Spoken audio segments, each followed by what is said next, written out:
Last Friday, the president was at a coffee shop in Pennsylvania, and he seemed to be surprised that the smoothie was $6 and how expensive it was.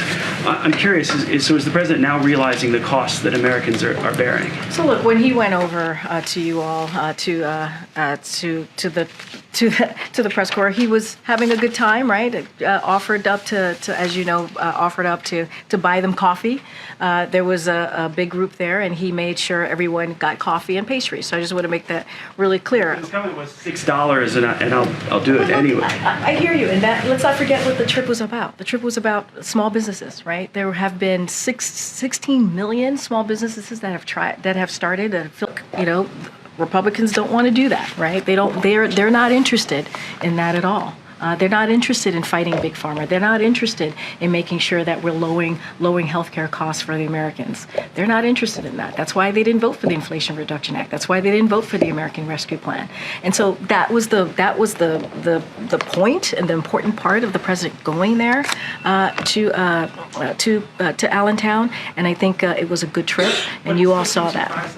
So expensive. He was joking around. He was certainly joking around with the press corps. You know that he offered to buy coffee. That's what he did, and pastries. But I think the most important thing about that trip is that he was able to visit a small business.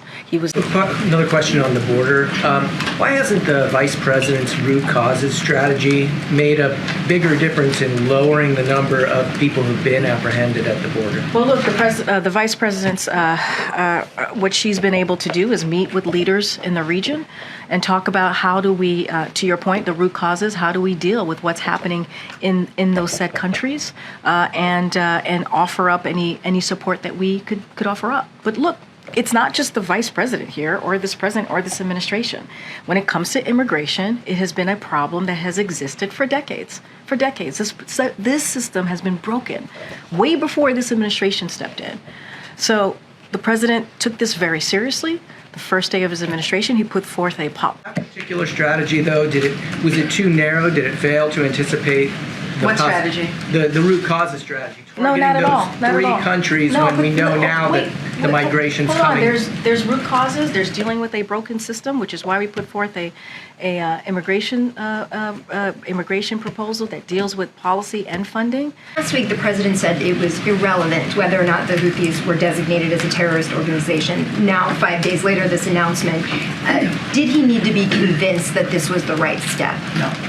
And looking back, was it a mistake to take them off of the terrorist list back in 2021? Just like consideration over these years?